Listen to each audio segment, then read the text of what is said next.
A 3 cup of coffee day. My favorite statement when something is becoming an emotional turmoil is, this is a 3 cup of coffee day and it looks like it's not going to stop. Those that These are the triggers of the human soul. Areas that the foundation is kind of off, not quite plumb. No one purposely tries to hit a trigger that makes us react with moments that are hard to catch safely. This explains off-balance behaviors. Why drug use?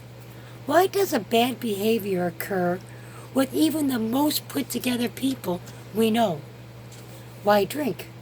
Why smoke? Why gamble? Why self-destructive in behaviors? For one moment, a landmine was hit. God was speaking quietly. Yes, these are symptoms. Humanity. This is the case of the broken soul and its signs. For me, it's getting all dressed up. It wasn't the dressing up. It was the compliments of each time, like getting nails on a chalkboard. It hit so hard, just barely able to get home, to totally lose it there. So wonderful God is, at this time, was to warn this behavior coming, and did not do anything rash. I was able to keep control. Before God revealing triggers, Hobby would say, once I got back, I was out of my head.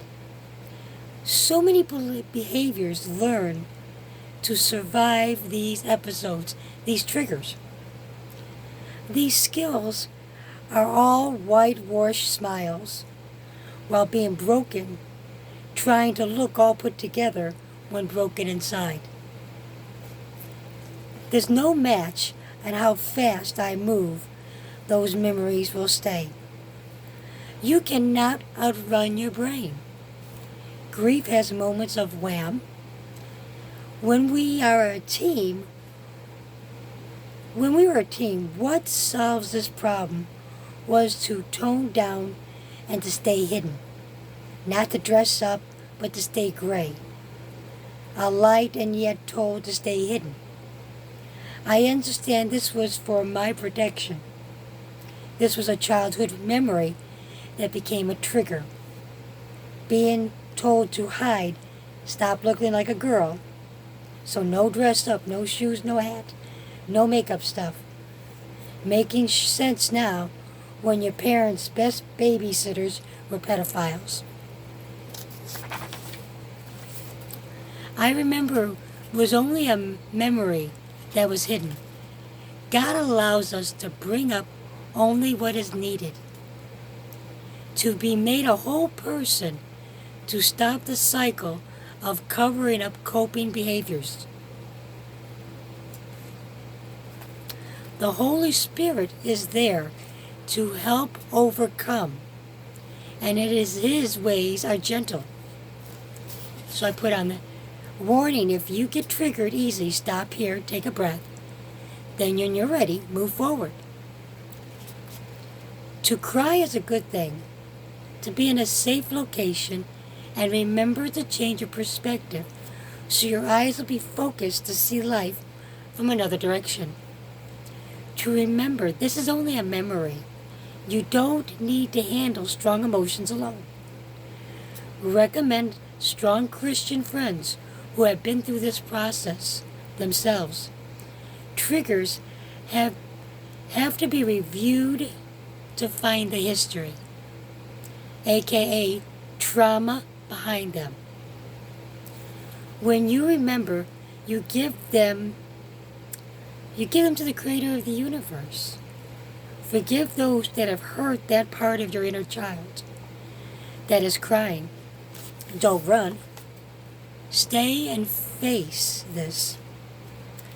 Hubby was a bear of a man who did not run and would see my pain and would not let me become a rock to rebury those strong emotions. He did not let go. Those going through these triggers may get angry and find fault with anyone who dares to help, because this is a real fight. So don't run. Being in a safe place with those who won't be offended and willing to pray for coverage for you. A believer who will pray with you as God pulls those moments out, and will has the Holy Spirit pour in healing water to fill in those parts of the broken soul. Yes, those moments as you turn them over to really cry and allow the memory to be brought up to God. Then healing and freedom from the memory. And so with the healing, that bad behavior that you did and that you didn't want to do in the first place, now no longer will hold you captive.